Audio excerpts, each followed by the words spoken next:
In this video, we're going to look at integrating hyperbolic functions. Now, since we can differentiate a whole stack of them, well, for free, we get a bunch of integrals. Like the integral of cosh is sine, the integral of sine is cosh, the integral of sech squared x is tanh x. And we also get these ones. Now, typically for integration, this isn't quite how we do it, and it's not the version that's in your formula book.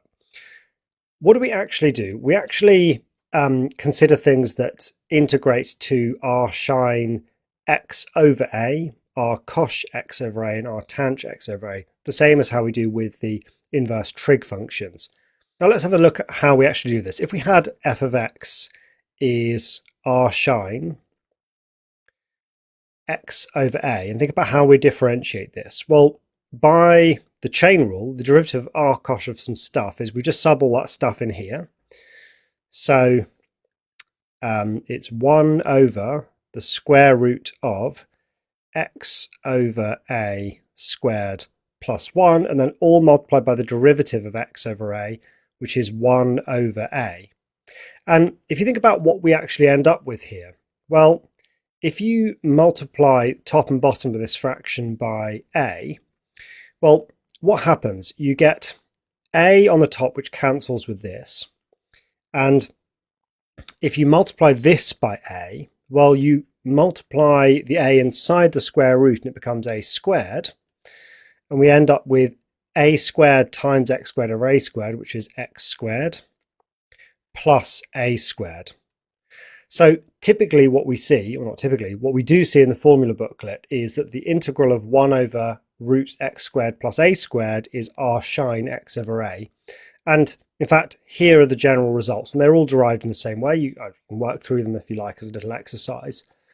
But typically we're on the lookout for things in the form 1 or a constant over root x squared plus a squared. So just like x squared plus a squared term, the square root of x squared minus a squared term, and then some square minus x squared with a constant on top would be great. So let's have a look at how that works in practice. Let's say we want to integrate 1 over root x squared plus 9. Well, looking at our options here, that's very much in this form where our a squared is 9, and so a is 3.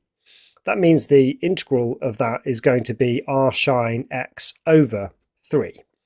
Okay, so just to really spell this out, that is the integral of 1 over the square root of x squared plus 3 squared. And that is r sine x over 3 plus c. This one here, well, it's not quite in any form that we want. And how do we deal with that? Well, we basically just pull out any number you see in front of the x squared. So I'm basically factorizing out 25.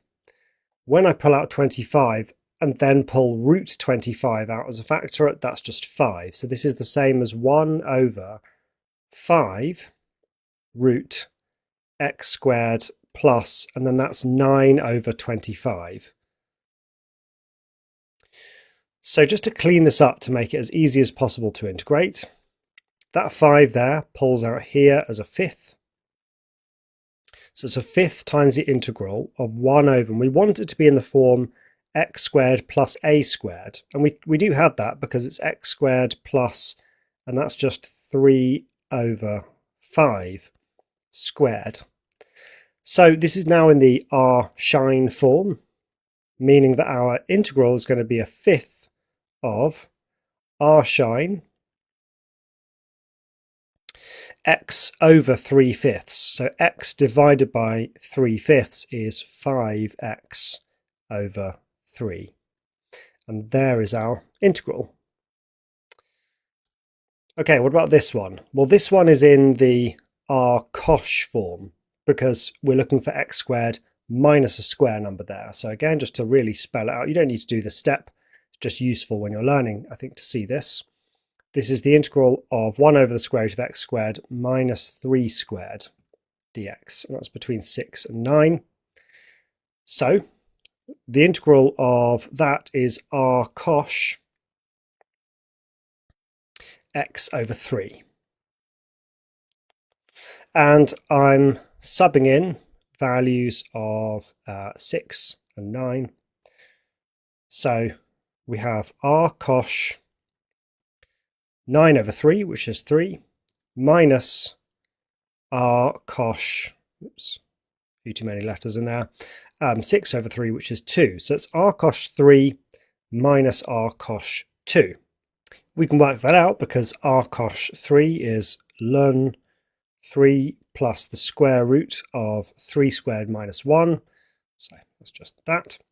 And then we've got minus r cosh 2, so that's ln of 2 plus the square root of 2 squared minus 1, which is 3.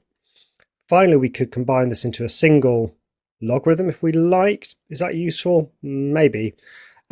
It's ln of 3 plus root 8, so that's 3 plus 2 root 2, all over 2 plus root 3. I'm not sure that simplifies to anything much nicer than that, but there's our answer.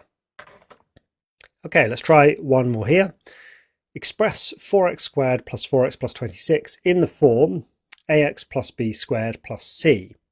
And a, b, and c are constants. Okay, so it's kind of like completing the square. Typically, with completing the square, we might have just an x plus b here, but that's fine. So what's that going to be? Well, it's going to be 2x here plus what? Well, when I expand this, I'll get my 4x squared, and I guess I'll want a 1 here, because if I expand this, I'll get 2x squared, which is 4x, well, 2x all squared, which is 4x squared, plus 2x plus 2x, so that's the 4x. Now this also gives me a plus 1, but I need 26, so that's plus 25. So there we go, we have our constants a, b, and c now. Okay, on with part B, hence evaluate that. Well, what's the hence there? Well, the hence is that if we factorise that in the way not factorise, but sort of complete the square as suggested, we end up with the square root of 2x plus 1 squared plus 25. And although that doesn't look exactly like our forms, it is, because we've got a thing squared plus a thing squared. We can really make this more obvious with a little substitution. If we say let u equal 2x plus 1, so that du by dx is 2, what we end up with here is, well, actually just to complete this, we're going to get dx equals half du.